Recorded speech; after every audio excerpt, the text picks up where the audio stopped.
Welcome to mega debate. నా పేరు రహీం. తెలంగాణ కాంగ్రెస్ వ్యవహారాల ఇన్ఛార్జి మీనాక్షి నటరాజన్ రాజ్యసభ నామినేషన్ తిరస్కరణ వ్యవహారం ఇప్పుడు ఢిల్లీ నుంచి గల్లీ దాకా ఒక పొలిటికల్ వార్గా మారింది. ఓట్ల దొంగతనం కాదు, ఏకంగా సీట్ల దొంగతనం అంటూ కాంగ్రెస్ తీవ్ర ఆగ్రహం వ్యక్తం చేస్తుంటే, నిజాలు దాస్తే చట్టం ఊరుకోదంటూ బీజేపీ ఎదురుదాడికి దిగుతోంది. అటు సుప్రీంకోర్టు కూడా ఈ విషయంలో జోక్యానికి నిరాకరించడంతో ఈ వివాదం సరికొత్త మలుపు తిరిగింది. అయితే మధ్యప్రదేశ్ నుంచి కాంగ్రెస్ ఏకైక అభ్యర్థిగా మీనాక్షి నటరాజన్ వేసిన నామినేషన్ తిరస్కరణకు గురైంది. తెలంగాణలోని ఒక పాత కేసు వివరాలను అఫిడవిట్లో దాచారంటూ బీజేపీ రిటర్నింగ్ అధికారికి ఫిర్యాదు చేసింది. ఇక ఆమెపై ఎలాంటి ఎఫ్ఐఆర్ కానీ ఛార్జ్షీట్ కానీ లేదని, కేవలం నోటీసును సాకుగా చూపి నామినేషన్ రద్దు చేయడం ప్రజాస్వామ్య ఘాతకమని కాంగ్రెస్ అంటుంది.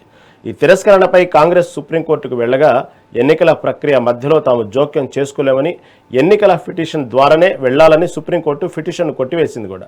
ఇక మీనాక్షి నామినేషన్ రద్దు కావడంతో ప్రత్యామ్నాయ అభ్యర్థి లేకపోవడంతో మధ్యప్రదేశ్లో 3 రాజ్యసభ స్థానాలు బీజేపీకి విరోధంగా గెలుచుకుంది. ఈ నేపథ్యంలో కాంగ్రెస్ శ్రేణులు హైదరాబాద్ గాంధీ భవన్లో సత్యాగ్రహ దీక్ష కూర్చున్నాయి. అసలు ఏం జరుగుతుంది? ఇది బీజేపీ పొలిటికల్ గేమా లేక కాంగ్రెస్ చేసిన వ్యూహాత్మక తప్పిదమా? ఇది వాళ్ళ మెగా డిబేట్. ఇదే అంశం మనతో పాటు డిస్కస్ చేయడానికి సిద్ధంగా ఉన్నారు బండారు రామ్మోహన్ రావు గారు, రాజకీయ విశ్లేషకులు. అదేవిధంగా బీజేపీ నాయకులు కృష్ణారెడ్డి గారు కూడా మనతో పాటు ఉన్నారు. ముందుగా మనం బండారు రామ్మోహన్ రావు దగ్గరికి వెళ్దాం. రామ్మోహన్ గారు నమస్తే అండి. నమస్తే రామ్మోహన్ గారు, ఇదంతా తెలిసిన విషయమే. మీనాక్షి నటరాజన్ సంబంధించిన విషయం ఏదైతే ఆమె యొక్క నామినేషన్ తిరస్కరణ గురించి సరే రకరకాలుగా అనేక వార్తలు, దీన్ని కావాలని కాంగ్రెస్ పార్టీలో కొందరు చేశారంటూ, ఇటుపక్క బీఆర్ఎస్ పదే దాని గురించి మాట్లాడిన ప్రతి మాటల్లో ఇటుపక్క ఈ మధ్యకాలంలో కేటీఆర్ కానీ హరీష్ రావు కానీ దాన్ని వ్యంగ్యంగా చాలా చులకనగా మాట్లాడటం మనం చూస్తూనే ఉన్నాము. ఎందుకంటే ఇంట్లోనే దొంగలు ఉన్నారన్నట్టు. దాంతోపాటు ఇంకొంచెం రకరకాల టాపిక్స్ ఉన్నాయి, మనం తర్వాత డిబేట్లో డిస్కస్ చేద్దాం ఓవరాల్గా దీని గురించి సంబంధించి. అయితే అసలు వాస్తవంగా ఇది తప్పిదమా? నోటీస్తో ఉన్నటువంటి సరిపెట్టేటువంటి కార్యక్రమాన్ని దీన్ని వాస్తవంగా బీజేపీ ఆడుకుందా? ఉన్నది నోటీస్ వరకేనా? అసలు ఎఫ్ఐఆర్లు కావా? ఎందుకు మీనాక్షి నటరాజన్ని ఇలా కార్నర్ చేశారు? ఏమంటారు రామ్మోహన్ గారు? రహీం గారు, మీకు అట్లాగే కృష్ణారెడ్డి గారికి మెగాని ప్రేక్షకుల నమస్కారం. నేను వాళ్ళ రాజకీయ వివాదాలు ఇవ్వండి. లా పాయింట్ మొదటి నుంచి నేను ఒకదాని మీద కన్సిస్ట్ అయి ఉన్నా, అది ఇప్పటికి కూడా చెప్తున్నాను. ఎన్నికలలో న్యాయవాది వృత్తిలో ఉన్నారు కాబట్టి ఇంకా మీకే దీని గురించి ఇంకా మొదటి నుంచి ఒకటే కాని మీద ఉన్నా. అది సుప్రీంకోర్టు తీర్పు చెప్పకముందు నేను ఆనాడే అన్నాను. ఏమన్నానంటే, లా పాయింట్ ఏంటంటే ఆర్ఓ చాలా కీలకమైన వాడు. ఇక్కడ ప్రిసైడింగ్ ఆఫీసర్ ఏదైనా ఆర్ఓ కానీ, లేకపోతే మామూలుగా పంచాయతీ ఎన్నికలలో నామినేషన్లు తీసుకునే వాడి నుంచి మొదలుకొని పైదాకా కూడా ఆర్ఓ కీలకమైన. రిటర్నింగ్ ఆఫీసర్ రాజ్యసభ సెక్రటరీ ఉంటాడు. యాక్చువల్ రాజ్యసభ ఎన్నికలు కదా, ఇది రాజ్యసభ సెక్రటరీ రిటర్నింగ్ ఆఫీసర్ గా ఉన్నారు. ఐఏఎస్ ఆఫీసర్ తక్కువే ఉండదు నా ఉద్దేశం అంటే. కానీ సమస్య ఏంటంటే, ఇక్కడ ఎలక్షన్ మనకు అసెంబ్లీ కార్యదర్శి ఉంటారు. ఎందుకంటే అక్కడ రాజ్యసభ కార్యదర్శి దేశంలో ఉంటే ఇక్కడ అసెంబ్లీ కార్యదర్శి ఉంటాడు, ఐఏఎస్ ఆఫీసర్ గా ఉంటాడు. కనుక రిటర్నింగ్ ఆఫీసర్ కీలకమైన వాడు. ఎన్నికల కమిషన్ కూడా దాన్ని ఏమి చేయలేదు, రిటర్నింగ్ ఆఫీసర్ విచక్షణాధికారాన్ని ఉపయోగించవచ్చు. దానికి ఇంకొక ఉదాహరణ చెప్తాను. నేను లాయర్ని. మా జడ్జి గారి దొంగతనం జరిగింది అనుకోండి. దొంగ వచ్చిండు, జడ్జి గారి భార్య లేకుంటే పిల్లలు అందరూ కలిసి ఆ దొంగని పట్టుకొని చితకబాదేను, లేకపోతే పోలీస్ చేసిండు. నేనే జడ్జిని కదా, నాదే ఇల్లు కదా, నాదే కోర్టు కదా అని శిక్ష విధించడానికి ఆ జడ్జికి అధికారం లేదు. జడ్జి ఏం చేయాలి? ఫస్ట్ పోలీస్ స్టేషన్ ఫోన్ చేసి వాడిని కట్టేయడం చేసి వాళ్ళకి అప్పచెప్పాలి. అప్పచెప్పిన తర్వాత ఎఫ్ఐఆర్ నమోదు కావాలంటే కూడా నా ఇంట్లో దొంగతనం జరిగిందని జడ్జి గారు, ఆయన భార్య, ఆయన పిల్లలు కంప్లైంట్ ఇవ్వాలి. కంప్లైంట్ ఇచ్చిన తర్వాత ఆ కేసు ఆ జడ్జి గారి న్యాయస్థానంలో జరగదు. ఎందుకంటే కంప్లైంట్ ఆయనే కదా, కనుక వేరే న్యాయస్థానంలో జరుగుతుంది. చూసిందా, మన జడ్జి నేనే కనుక చేస్తాను లాభం లేదు. ఇక్కడ కూడా ఎలక్షన్ కమిషన్, సుప్రీంకోర్టు కానీ ఎన్నికల రిటర్నింగ్ ఆఫీసర్ కు ఉన్నంత విలువ ఇంకెవరికి ఉండదు. ఎందుకంటే పోలీస్ స్టేషన్ లో ఎస్హెచ్ఓ ఒకసారి హెడ్ కానిస్టేబుల్ ఉండొచ్చు, లేకుంటే ఎస్ఐ ఉండొచ్చు, సిఐ ఉండొచ్చు. పోలీస్ స్టేషన్ పరిధిని బట్టి, దాని విలువని బట్టి ఎస్హెచ్ఓలు మారుతుంటారు. కానీ ఇక్కడ కూడా ఏంటంటే ఆర్ఓ అనే వాడితే పూర్తి విచక్షణాధికారం. ఇక్కడ ఆర్ఓ పూర్తిగా తప్పు చేసినట్టున్నాడు. ఈ పైన కుట్ర ఇవన్నీ పక్కన పెడతాం. ఏమైంది? ఒకసారి నామినేషన్ వేసే ముందు వార్డు మెంబర్ నామినేషన్ వేసేటప్పుడు కూడా చాలా జాగ్రత్తగా నింపుతాం. నేను ఒక 7గురికి చీఫ్ ఎలక్షన్ ఏజెంట్ గా ఆ ఎంపీలకు, ఎమ్మెల్యేలకు కూడా నిర్వహించాను. ఎందుకంటే అది అడ్వకేట్ గా రాజకీయంతో సంబంధం లేదు కదా. రేపు రామచంద్ర గౌడ్ గారు, లేకుంటే కృష్ణారెడ్డి గారు, రామ్మోహన్ రావు గారు మీరు ఉండంటే చీఫ్ ఎలక్షన్ ఏజెంట్ గా వాళ్ళు చేసే పనులు నేను చేయాలి. పర్మిషన్ తీసుకోవడం కానీ ఇవన్నీ చేయాలి. లెక్కలు అప్పచెప్పాలి. ప్రతి 3 ఒకసారి లెక్కలు అప్పచెప్పాలి. ఇవన్నీ చెప్పడానికి వీలుగా ఒక మనిషిని పెట్టుకుంటారు. అది రాజకీయం వాళ్ళని పెట్టుకోరు. రాజకీయం వాళ్ళని పెట్టుకుంటే ప్రచారానికి భంగం కదా.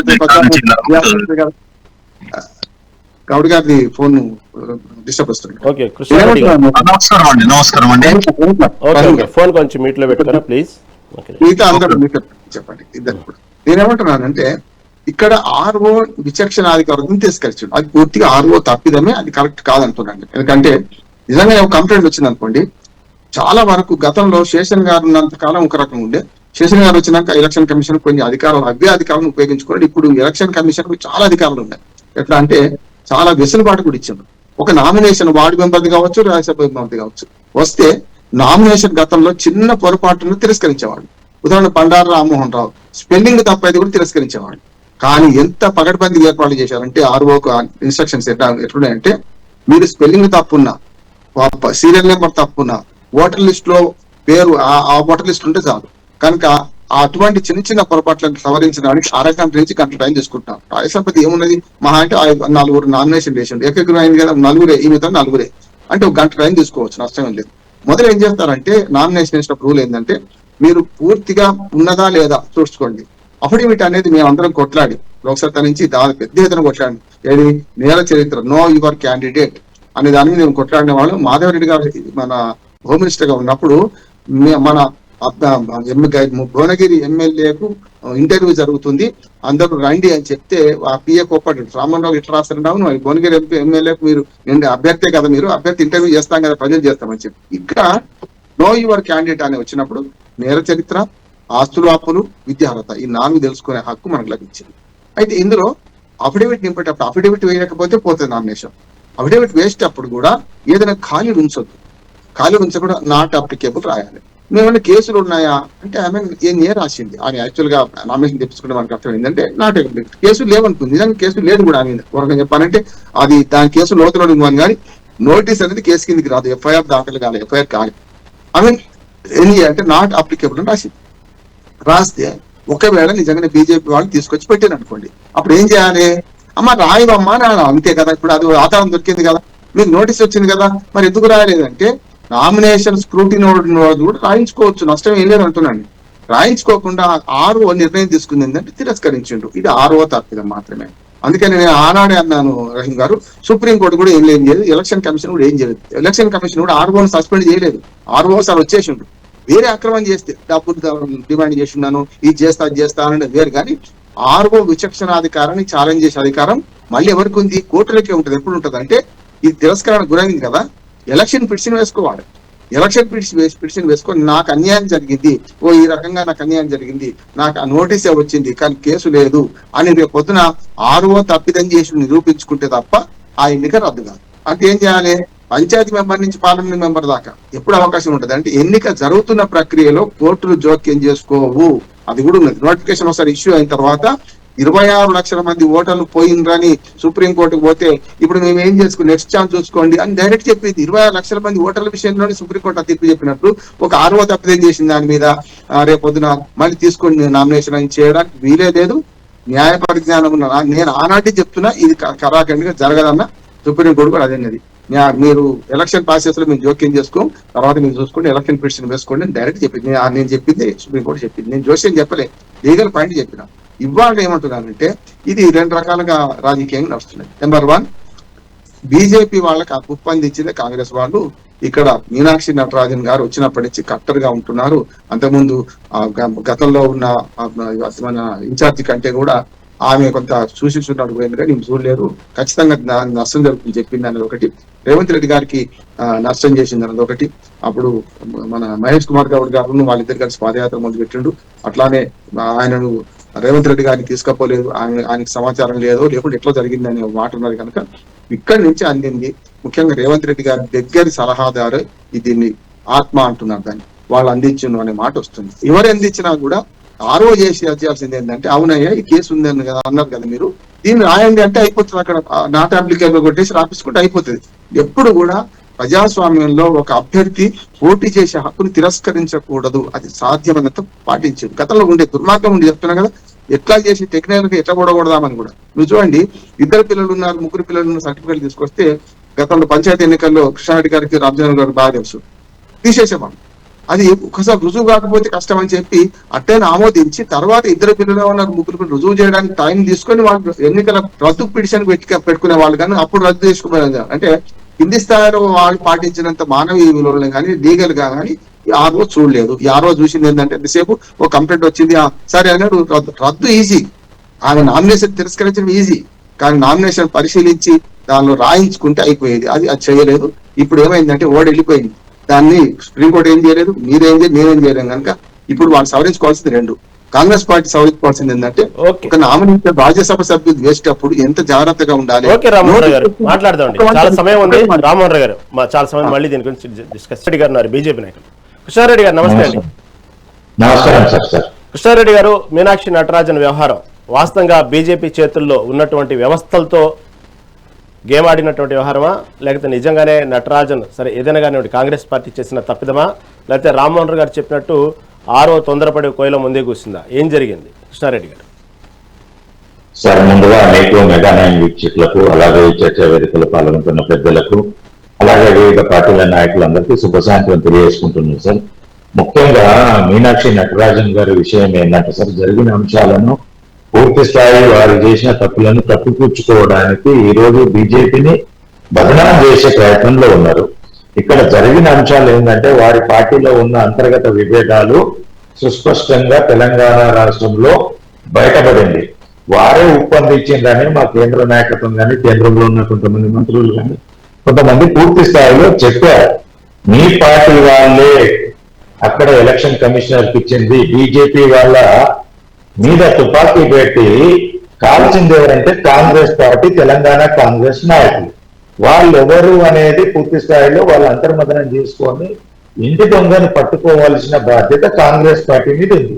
అది పక్కన పెట్టేసి వారి చాతగానితనాన్ని, వారి యొక్క అసమర్థనతను కప్పిపుచ్చుకోవడానికి బీజేపీని బదనాం చేసి బీజేపీతో ఓటు చోరీ కాదు సీటు చోరీ అని చెప్పేసి మాట్లాడడం అనేది దొంగలనే అరిచినట్టు వ్యవహారం ఉంది తప్ప ఇప్పటికైనా ఆత్మ పరిశీలన చేసుకోవాలి. ఈ ఒక్కటే అంశం కాదు, రేపు పొద్దున ఇంటి దొంగలు ప్రభుత్వాన్నే కూర్చోవచ్చు, ఆ స్థాయి కూడా రావచ్చు. ఇప్పుడు 6-7 నెలల్లో కూడా ఆ పరిస్థితి కూడా జరుగుతుంటున్నట్టున్నారు.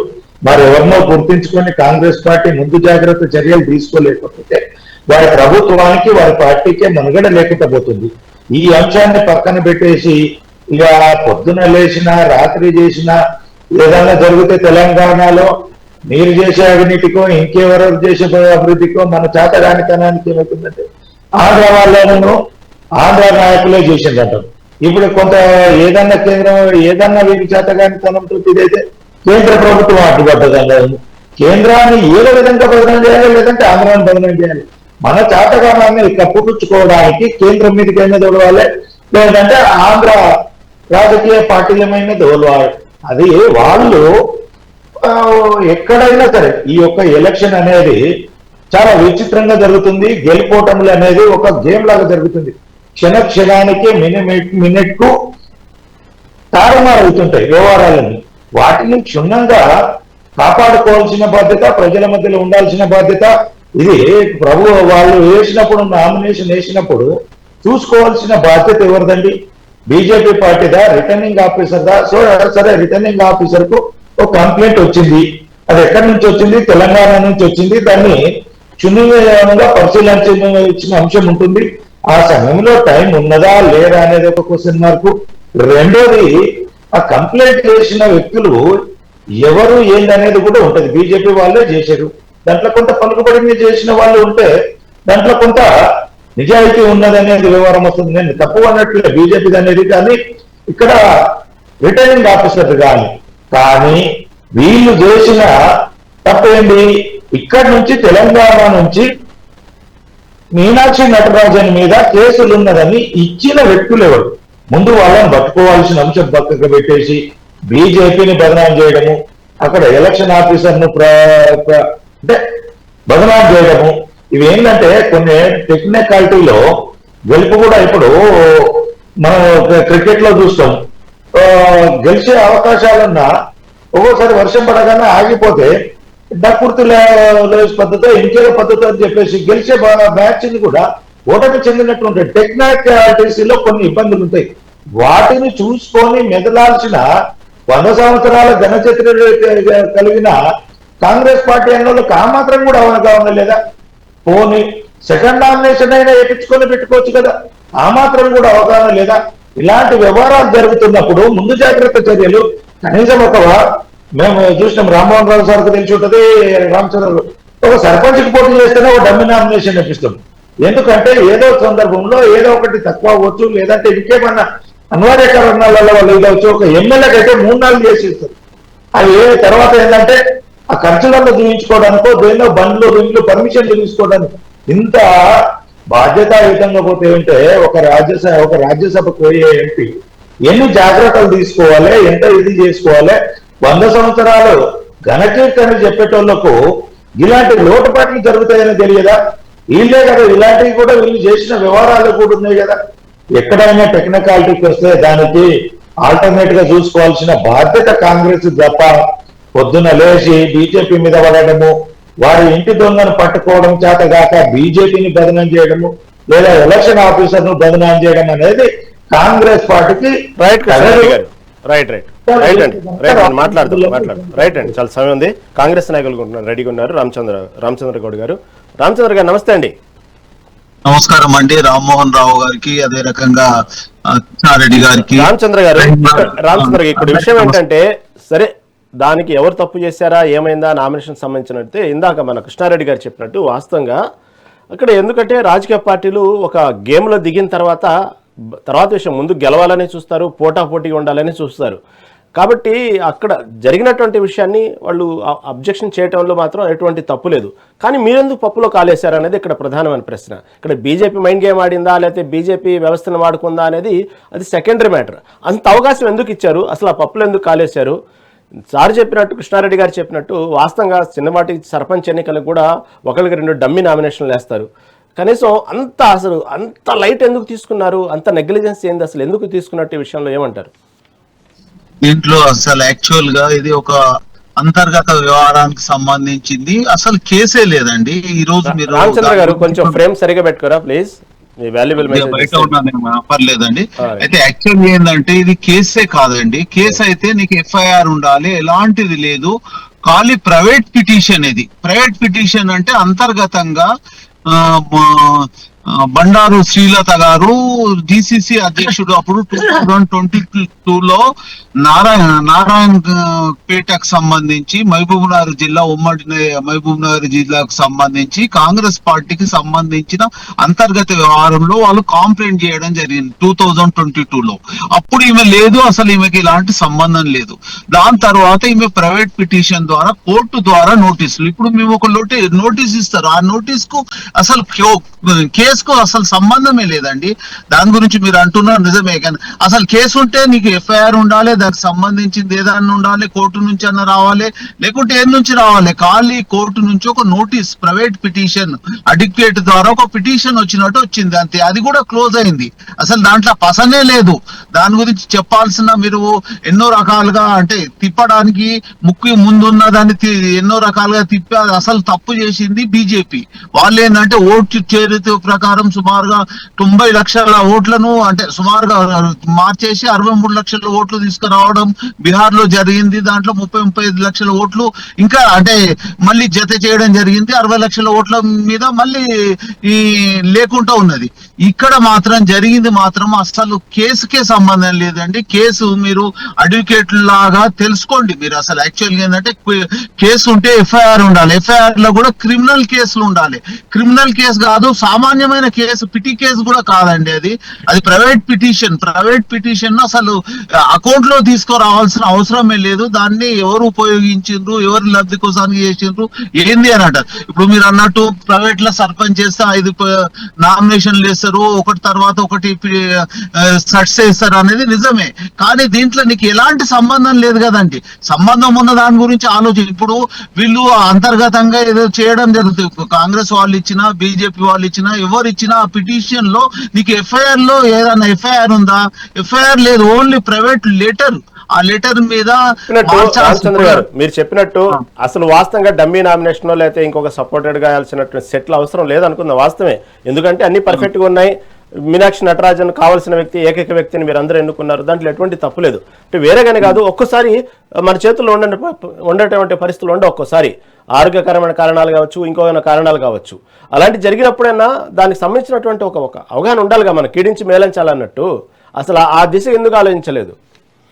ఇప్పటి వరకు కూడా ఇలాంటి చరిత్రలో కూడా ఎప్పుడు జరగలే. ఇది ఫస్ట్ టైం జరిగింది ఒక నామినేషన్ తిరస్కరణ అనేది. అది కూడా ఎంపీ రాజ్యసభ సంబంధించింది. ఇట్లా అయింది అనేది చరిత్రలో మొదటిసారి. దాంట్లో నిజానికి మీరు వీళ్ళెవరు మాట్లాడినా, ఇప్పుడు బీజేపీ మిత్రుడు మాట్లాడినట్టు దాంట్లో అసలు ఎలాంటిది కృష్ణారెడ్డి గారు మాట్లాడినట్టు ఒక పిటిషన్ అండి. అది పిటిషన్ అంటే ఓన్లీ లెటర్, నీకు ఎఫ్ఐఆర్ ఉండి దాని మీద క్రిమినల్ కేసు అలా కూడా మెన్షన్లు ఉంది.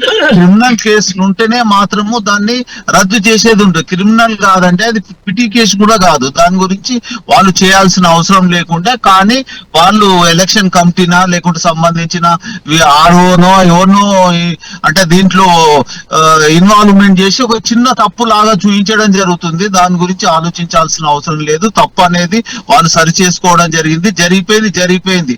వాళ్ళు జరిగిపోయిన దానికి ఇప్పుడు ఆల్రెడీ రైట్ మీరు చెప్పింది వాస్తవేనండి. ఎందుకంటే ఇక్కడ తమిళనాడు సంబంధించినటువంటి విజయ్ యొక్క ఎన్నికల అఫిడవిట్ లో కూడా అనేక అంశాలను లేవనెత్తారు.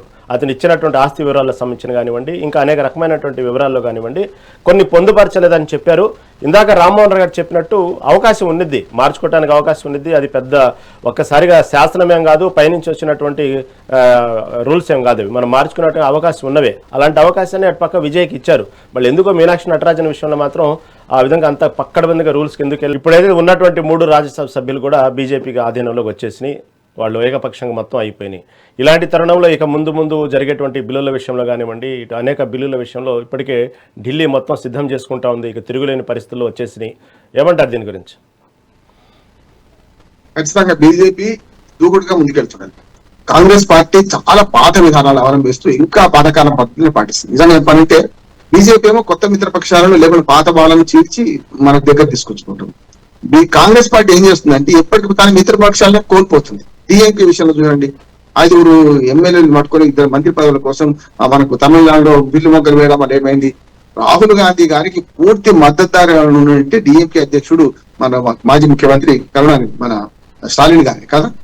అటువంటిది మన ఎవరు ఇప్పుడు ఇవాళ మన రాహుల్ గాంధీ దగ్గరికి సోనియా గాంధీ దగ్గర తిరుగుతున్నా ఎవరైతే పశ్చిమ బెంగాల్ మాజీ ముఖ్యమంత్రి ఉందో మన మమతా బెనర్జీ గారు రాహుల్ గాంధీని వ్యతిరేకించింది కదా. నాయకత్వం పనికిరాదు పోమన్నది. అరవింద్ కేజ్రీవాల్ వ్యతిరేకించిన వాడే, శరద్ పవార్ వ్యతిరేకించిన వాడే. ఇట్లా చాలా మంది చెప్తాను. అంటే దేశంలో అందరూ కూడా మిగతా ఇండి కుటుంబంలో ఉండి రాహుల్ గాంధీ నాయకత్వాన్ని వ్యతిరేకిస్తే ఒక్క స్టాలిన్ మాత్రమే పూర్తి స్థాయిలో సమర్థించాడు. ఆయనను కూడా దూరం చేసుకున్నారు కదా ఇప్పుడు. అందుకని ఏమంటున్నారంటే ఇవాళ మొన్నటి నామినేషన్ తిరస్కరణ కాంగ్రెస్ పార్టీ మధ్యప్రదేశ్ శాఖ విఫలమైంది అంటున్నాను నేను. దానికి ఊతం అందించింది ఏమంటే ఇక్కడ కాంగ్రెస్ పార్టీ, తెలంగాణ కాంగ్రెస్ పార్టీ వాడి నుంచి అది తీసుకుపోయింది. ఆ కేసు గురించి నేను ఇంతకుముందే ప్రైవేట్ గా మాట్లాడినా, ఆ కేసు గురించి ఒక మాట చెప్పిస్తాను.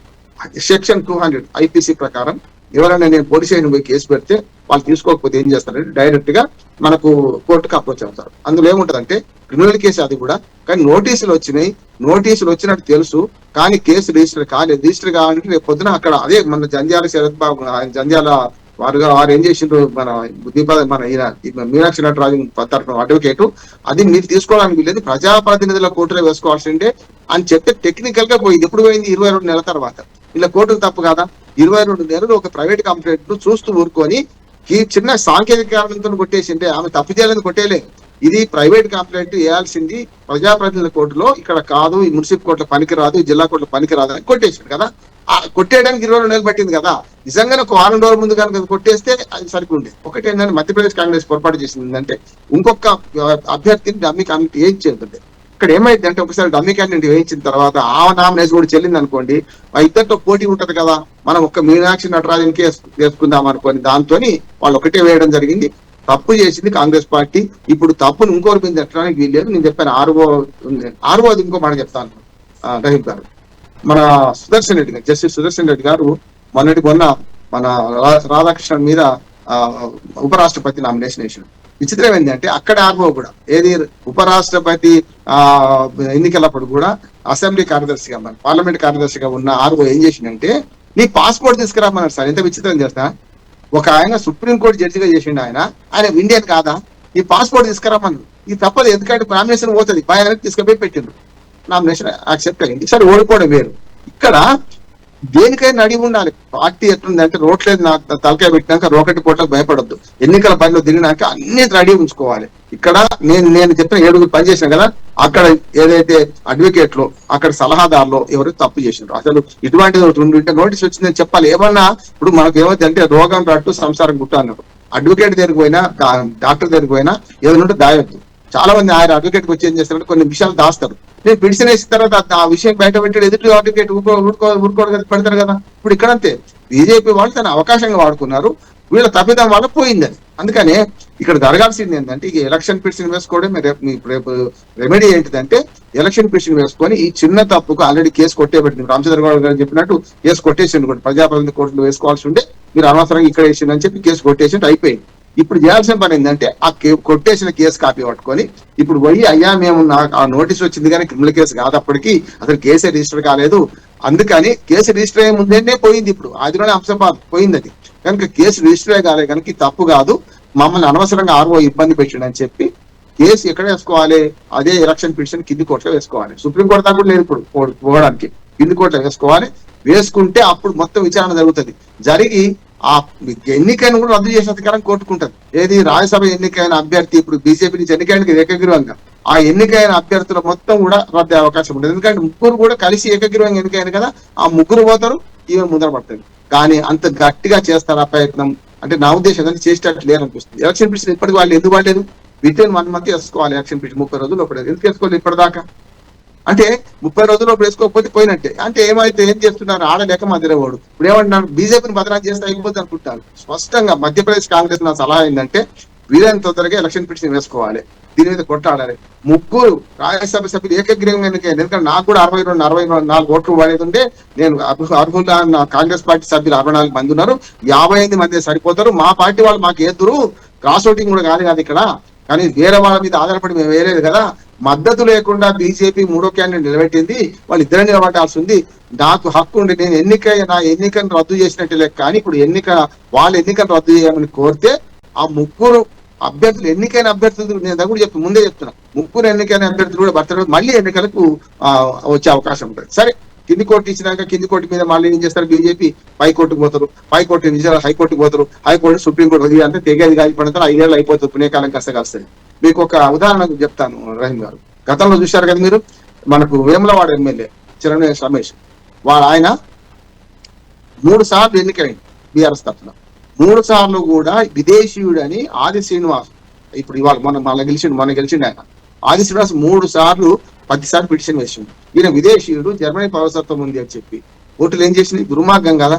ఇక్కడ నుంచి అక్కడికి, అక్కడి నుంచి ఇక్కడికి పంపి 3 సార్లు ఎమ్మెల్యేగా ఆయన ఉన్నాడు, 3 సార్లు జీతం తీసుకున్నాడు, 3 సార్లు ఎమ్మెల్యేకి చెలామణి అయిండు. ఇప్పుడు మొన్న ఆయన ఎన్నిక రద్దు చెల్లనేరదు అన్నది ఏమైతుంది, 3 సార్లు ఎమ్మెల్యే చేసిండు చెల్లనేరదు అంటే చేసిండు పోయిండు అని ప్రారంభోత్సవాల మీద శిలాపరం ఆయన పేరు ఉన్నది, జీతం ఆయన తీసుకున్నాడు. ఇప్పుడు పోయి జర్మనీలో పడ్డాడు ఆయన. ఇక్కడేమో ఆది శ్రీనివాస్ ఎన్నికైండు. ఆయన 3 సార్లు అంటే 15 ఏళ్ళు డిలే చేసింది కదా కోర్టు. ఇక్కడ కూడా అదే కాంగ్రెస్ మన మీనాక్షి నటరాజు మీద వేసిన కేసు 22 ఏళ్ళు డిలే చేసింది ఈ కోర్టు. దుర్మార్గం కదా, కింది కోర్టే కావచ్చు. ఎందుకు డిలే చేసింది అంటే కేసు తీసుకోవాలన్నా వద్దా అని డిలే చేసింది. ఇప్పుడు మనం ఏం చేసింది, కేసు లేదు తీసేసింది. ఏంటంటే మీరు ప్రజాప్రతినిధుల కోర్టులో వేసుకోవాల్సిన కేసుని ఇక్కడి కేసులోని జంధ్యాల శరత్ బాబు గారు మన వారు అడ్వకేట్ వాదిస్తే నిజమే కదా, మీరు ఇక్కడ కేసు కేసు అక్కడికి పోమని అయిపోయింది కథం, కేల్ కథం దుకాణం మందు. ఈ లోపల శ్రీలత ఏమన్నది, నేను కావాలని వేయలేదు, ఆనాడు వాళ్ళు వినకపోతే నేను మొరబెట్టుకున్నా కాంగ్రెస్ పార్టీ వాళ్ళ దగ్గర, వాళ్ళు ఏం న్యాయం చేయలే కనుక నేను ప్రైవేట్ పిటిషన్ వేసిన అని ఆమె అన్నది. ఎందుకంటే ఆమె కూడా ఎదురు తెప్పిందంటే ఆయనను సస్పెండ్ చేసిండ్రు శివప్రసాద్ రెడ్డి. సస్పెండ్ చేసిన వాడు ఏం చేసిండ్రు, మళ్ళీ తీసుకొని ఆ పక్కన ముఖ్యమంత్రి సభలకు ఆ సభలకు పోయినప్పుడు కూర్చొని పెట్టుకుంటారట, ఏదో అక్కడ లోకల్ కాంగ్రెస్ లో. కనుక మీరు సస్పెండ్ చేసిన వాళ్ళు ఎట్లా కూర్చొని పెట్టుకుంటారు, నాకు అన్యాయం జరిగింది కదా అని ఆమె శ్రీలతనేమో హైదరాబాద్ అని, ఆయన మహబూబ్నగర్ జిల్లా ఆయన. ఈ రెండింటి మీద కేసు పర్యావరణ లోతులోకి పోతే డొల్ల కేసు పనికిరాని కేసు కావచ్చు. కానీ ఏమైంది, ఇప్పుడు ఒక చిన్న అవాంతరము ఒక రాజ్యసభ అభ్యర్థిత్వాన్ని రద్దు చేసేంత కాడికి పోయింది. అందుకనే చిన్న పామైన పెద్ద కప్పతో కొట్టాలన్నారు. స్పష్టంగా మధ్యప్రదేశ్ కాంగ్రెస్ చేసిన తప్పు ఏంటంటే డమ్మీ క్యాండిడేట్ అటు పెట్టుకోకపోవడం, ఆల్టర్నేట్ ఉండాలి, దానికి పెద్దానికి ఆల్టర్నేట్ ఉండాలి, పెట్టుకోకపోవడం. రెండోది, ఇప్పుడు ఎలక్షన్ పిటిషన్ వేయకుండా మీరు బీజేపీ మీద పడిచేస్తే లాభం ఏంది? ఇప్పటికైనా ఎలక్షన్ పిటిషన్ వేస్తే మీనాక్షి నటరాజన్కి చాలా అవకాశాలు ఉన్నాయి. స్పష్టం కింది కోర్టు నుంచి పై కోర్టు దాకా పోనీయండి. న్యాయం కోసం ఎంత దూరమైనా పోవాలి. శ్రీలత చేయలేదా న్యాయం కోసం? తప్పే కావచ్చు, అది పెద్ద సమస్య కాకపోవచ్చు. ఆమె కోర్టుకైతే పోయిందా పోలేదా? ఇక్కడ కూడా మీనాక్షి నటరాజన్ గారు ఇప్పటికి ఊరుకొని బీజేపీ మీద వేసేసి ఓటు చోరీ పోయింది, సీట్ చోరీ అంటే రాజకీయంగా అనుకుంటుండొచ్చు, కానీ సానుభూతి ఉంటది. నాతో సహా అందరూ సానుభూతి ఉన్నది. కృష్ణారెడ్డి గారు కూడా గట్టిగా మాట్లాడి ప్రైవేట్ గా మాట్లాడితే నిజమే కదా పాపం రామేశ్వరం పోయింది అంటారు. కానీ పోవడానికి కారకులు స్వయంకృత అపరాధం కదా. స్వయంకృత అపరాధం పోగొట్టుకొని ఇవాళ రాజ్యాంగం మీద సుప్రీంకోర్టు మీద కూడా కొందరు మాట్లాడుతుంది తప్పంటారు. సుప్రీంకోర్టు కూడా ఏం చేయాలి చెప్పినా ఇప్పటికి కూడా చెప్తున్నా ఎలక్షన్ పిటిషన్ వేసుకుంటే కింది స్థాయిలో న్యాయం జరుగుతుంది. Right Ramarao, right. కృష్ణారెడ్డి గారు వాస్తవంగా అసలు ఈ విషయంలో ఆ మీద కేసులు ఉన్నాయని చెప్పి మధ్యప్రదేశ్లో ఉన్నటువంటి మంత్రి బయట పెట్టడం, దాన్ని నాకు వచ్చిన ఇన్ఫర్మేషన్ తెలంగాణలో ఉన్న కాంగ్రెస్ నాయకుల నుంచి వచ్చిందని అంత బహారఘాటంగా బయటకు వచ్చి చెప్పిన విషయం. దాంతోపాటు అసలు ఇంకొక విషయం మీ పార్టీ నాయకులు చెప్పారు, రేవంత్ రెడ్డికి ఇటుపక్క మీనాక్షి నటరాజన్కి అభిప్రాయ భేదాలు కూడా ఉన్నాయి, అవి సమయం వచ్చినప్పుడు దెబ్బ కొట్టారన్న విషయం కూడా మీ నాయకులే చెప్తున్నారు, అనేక స్టేట్మెంట్లు ఇస్తున్నారు. ఏంది ఆ సీక్రెట్స్ ఏంది? అంటే పంపించిన నాయకుడు ఎవరిక్కడి నుంచి, మీ పార్టీ మీ మంత్రికి అందిన సమాచారం ఏంది, అసలు ఎవరు ఇదంతా కథ నడిపింది ఎవరు? ఇప్పటికైనా అర్థమైందా? మీకు ఎవరన్నా తెలిసిందా అసలు? సార్, ఇందులో పేర్లు చెప్పినా చెప్పకపోయినా ఇంటి దొంగ ఎవరా అనేది, ఇంటి దొంగనే ఇంటి దొంగతనం చేస్తే ఇక కింది స్థాయిలో చెప్పుకునేటోళ్ళు ఎవరు అనే పరిస్థితిలో కాంగ్రెస్ లో నడుస్తుంది. ఇక పార్టీని ప్రభుత్వాన్ని నడిపే హోదాలో ఉండి ఆ కింది స్థాయి వాళ్ళు ఎవరిని అంటే పిల్లి మెడలో గంట ఏ ఎలక కడుతుంది అన్నట్టు వెనక కింద ఉన్న మంత్రులు ఎవరు గడిపేటట్టున్నారు, ఎవరు చెప్పేటట్టున్నారు అది వాస్తవము. ఇక్కడ ఇందాక రామ్మోహన్ రావు సార్ కూడా ఒకటేసారి తీసుకొచ్చారు, దాన్ని పూర్తి స్థాయిలో కంటిన్యూ చేయలేరు. కాంగ్రెస్ రేవంత్ రెడ్డి గారిని చిన్న చేయడం కానీ, మహేష్ కుమార్ గారిని దగ్గర పెట్టుకొని తెలంగాణ రాష్ట్ర పర్యటనకు ఆమెనే ఒక ముఖ్యమంత్రి హోదాలో ఉన్నట్టు ఒక మహేష్ కుమార్ గారిని పెట్టుకొని జిల్లాల పర్యటనలకు వెళ్ళడము, అలాగే జిల్లా అధ్యక్షులను మార్చిన దాంట్లో కూడా రేవంత్ రెడ్డి గారికి అంటే ఆయన వర్గానికి ప్రాధాన్యత తగ్గించేస్తూ కొంత సొంత క్యాడర్ను పెట్టుకోవడము, ఏదో పార్టీకి లాయల్టీ ఉందనే నెపంతో ఆమె పూర్తి స్థాయిలో ఒంటెత్తు పోకడకు వెళ్ళడము, ఆయన ఏదో ఆమె వచ్చినప్పుడు కొంత హడావుడి చేసింది. ఏదంటే నేను సింపుల్ సిటీ ఉంటాను, ట్రైన్లోనే వస్తాను, నాకు ఇలా రావద్దు, ఒక సంచేసుకొని వచ్చి ఇదేదో ముఖ్యమంత్రి కంటే ఎక్కువ పబ్లిసిటీ చేసుకునే ప్రయత్నమో ఇక్కడ ఉన్న కాంగ్రెస్ పార్టీ నాయకుల కంటే ఎక్కువ పబ్లిసిటీ చేసుకొని ఆమె ఏదో గొప్పగా ప్రయత్నించడానికి అది కొంతమంది కాంగ్రెస్ నాయకులు జీర్ణించుకోలేని పరిస్థితికి వచ్చింది. అది ప్రభుత్వం నడిపే వ్యక్తి లేదంటే అందులో ఇంకా సెకండ్ కేడరా థర్డ్ కేడరా ఎవరో ఒకరు ఒక కూటమి ఒక వర్గం నుంచి అయితే బయటకు వచ్చింది. అది పూర్తి స్థాయిలో దర్యాప్తులో వాళ్ళే బయట పెట్టాలి. ఇవాళ కాకపోయినా రేపో ఎల్లుండో మా దాకా కనుక మమ్మల్ని కనుక ఇదే విధంగా కనుక పోతే పూర్తి స్థాయిలో ఎవరు చేరేసింది అనేది అది మేమే బయట పెట్టాల్సిన పరిస్థితి కూడా రావచ్చు. ఎందుకంటే అంటే దొంగ అని అరుస్తున్నట్టు కొంత కనబడుతుంది కాబట్టి ఆ దొంగ కనుక ఇంకా గట్టిగా ఎదుటిలో దొంగ అంటే కనుక ఆ దొంగతనం ఎవరు చేసిందో నిజ నిర్ధారణకు ఇప్పుడు ఫస్ట్ ఏంటంటే కూర్చొని ఇది మాట్లాడతారు. అక్కడ సరి అయిన విధంగా ఒప్పుకుంటే ఒకలాగుంటుంది, ఒప్పుకోలేకపోతే ఊళ్ళో పంచాయతీ నుంచి కేసు దాకా అవుతుంది, కేసు నుంచి కోర్టు దాకా అవుతుంది, జైలు దాకా అవుతుంది. అలాంటి పరిస్థితులు కూడా కాంగ్రెస్ ప్రభుత్వంలో వచ్చే పరిస్థితులు ఉన్నాయి. వాళ్ళు తెలుసుకోవాల్సిన అంశం ఏంటంటే ఇప్పటికైనా కాంగ్రెస్ పార్టీలో ఒక గుణపాఠం నేర్చుకోవాలి. ప్రజలను మోసం చేసే విధంగా అబద్ధాలతోటి ఎక్కువ రోజులు రాజకీయాలు నడవయి ప్రజలకు ఏం చేస్తున్నాము ఏం చేస్తున్నాం అనేది చూడాలి. మనం ఎంతసేపు ఇప్పుడు ఒక సింపుల్ గా చెప్తాను, ఇందాక మనం అందరం మాట్లాడుకుంటున్నాము, ప్రతిసారి కూడా ఏదన్నా వీళ్ళ చేతకానితనం రాగానే కేంద్రం మీదకి ఎత్తాడు. ఇప్పుడు నేను చెప్తున్నాను, మొన్న metro railway expansion Kishan Reddy గారు ఆపుతున్నారు, ఇంకేదో కిషన్ రెడ్డి గారు ఆపుతున్నారు. సూటిగా అడుగుతున్న కాంగ్రెస్ నాయకులు కానీ ముఖ్యమంత్రి కానీ సమాధానం చెప్పగలిగేదంటే చెప్పాలి. విద్యార్థులకు మహిళా విద్యార్థులకు స్కూటీలు ఇస్తున్నారు, అది కిషన్ రెడ్డి గారు ఆపారా, కేంద్ర ప్రభుత్వం ఆపిద్దా, బీజేపీ తెలంగాణ బీజేపీ నాయకత్వం చెప్పాలి. రైతులకు రుణమాఫీ చేస్తున్నారు, రుణమాఫీ ఎవరు ఆపారు, రైతు బంధు ఎవరు ఆపారు, బీజేపీ ఆపిందా, కిషన్ రెడ్డి గారు ఆపిందా, ఇంకెవరు ఆపిండ్రు అది చెప్పాలి. ఇంకొక అంశము వృద్ధులకు పెన్షన్స్ పెంచుతున్నారు, అది ఎవరు ఆపారు, కేంద్ర ప్రభుత్వం ఆపిందా, కిషన్ రెడ్డి గారు ఆపారా. ఇలాంటివి చదువుకుంటా పోతే 420 హామీలలో మొత్తం చూస్తే 420 కింద ఎవరు వెళ్తారంటే ఈ కేంద్ర ప్రభుత్వాన్ని బదనాం చేసే పరిస్థితి ఎవరైతే చేస్తున్నారో వాళ్ళే పోటోటి కింద అవుతారు. ఇలాంటి అంశాలు చాలా ఉన్నాయి సార్. మనం మాట్లాడుకుంటే సమయం సరిపోదు.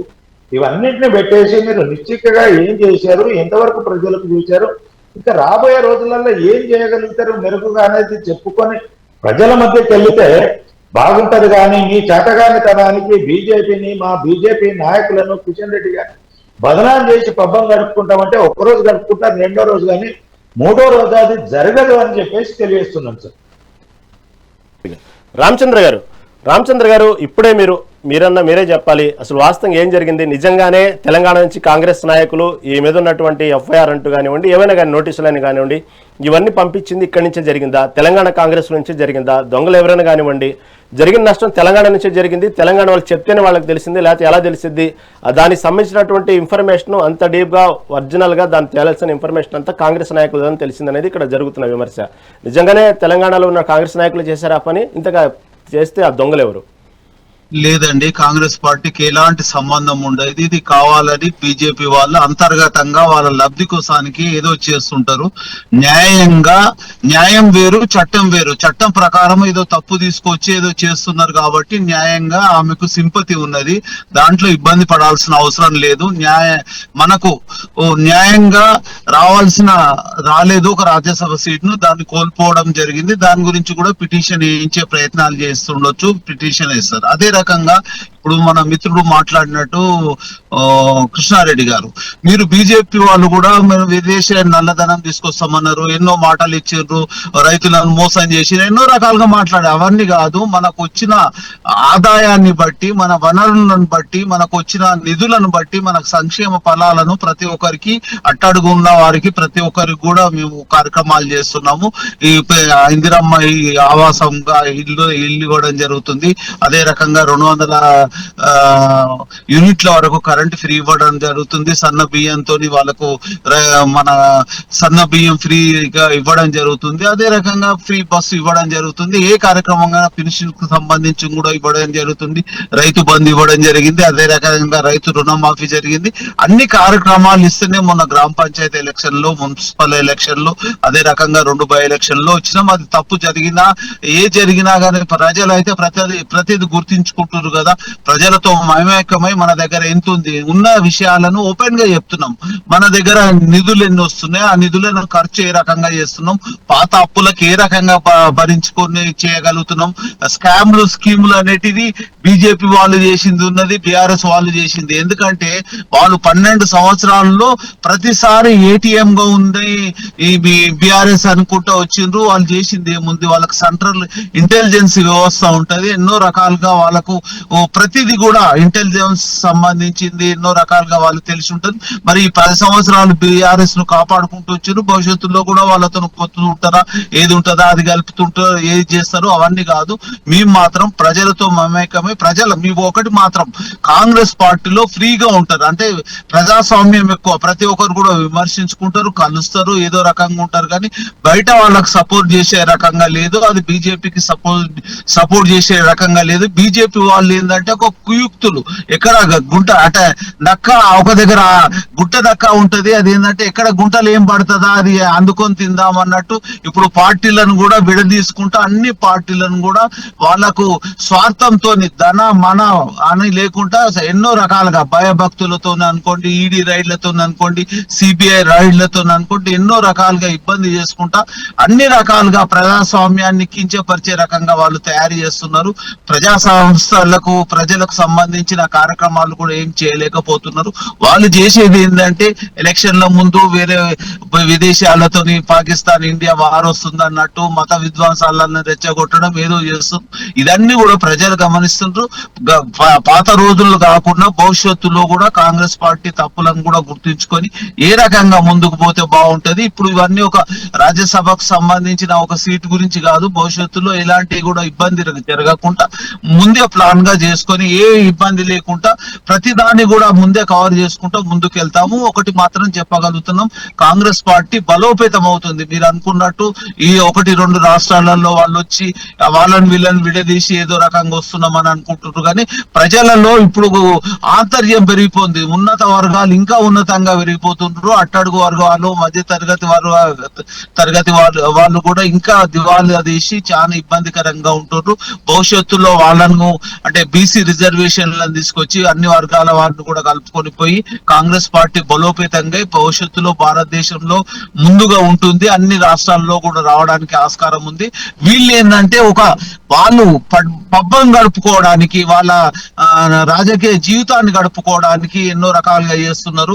ఇంకోటి వాళ్ళ దాంట్లో కూడా బీఆర్ఎస్ లో అనుకోండి, బీజేపీలో కూడా ఎన్నో యుద్ధాలు జరుగుతున్నాయి, ఎన్నో ఇంకా ఎన్నో ప్రాబ్లమ్స్ ఉన్నాయి. అవన్నీ కూడా వాళ్ళు చెప్పుకోలేకపోతున్నారు.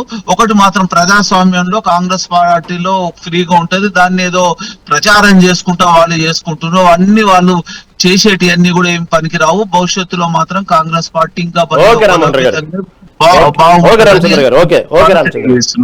Right okay. చర్చలో పాల్గొన్నందుకు బండారు రామ్మోహన్ రావు గారికి, అదేవిధంగా కృష్ణారెడ్డి గారికి, అదేవిధంగా రామచంద్ర గౌడ్ గారికి ధన్యవాదాలు తెలియజేసుకుంటూ, ఇది ఓవరాల్ గా ఏమైతేనే మీనాక్షి నటరాజన్ చేసిన నామినేషన్ తిరస్కరణకు గురైన విషయం ఇక దాదాపుగా ఇక దానికి సంబంధించినటువంటి అన్ని దారులు మూసుకుపోయినట్టే కాదు. విశ్లేషకులు చెప్పినట్టు మాత్రం ఏదైనా న్యాయ వ్యవస్థ మీద నమ్మకంతో న్యాయం కోసం పోరాడుతూ వెళ్తే ఏదైనా న్యాయం జరిగేటువంటి అవకాశం ఉంది. మళ్ళీ కాంగ్రెస్ పార్టీ అంతగా న్యాయం కోసం న్యాయ వ్యవస్థను నమ్ముకొని సుదీర్ఘంగా పోరాడే ఓపికతో ఉందా? ఎందుకంటే కేవలం నామినేషన్కే కనీసం ఒక డమ్మీ నామినేషన్ వేయాల్సిన ఆలోచన లేనటువంటి కాంగ్రెస్ పార్టీ ఇంత ఓపికగా ఇన్ని సంవత్సరాలు పోరాడిద్ది అనేది డౌటే. ఇది ఈనాటి మెగా డిబేట్. చూస్తూనే ఉండండి మెగా 9 టీవీ.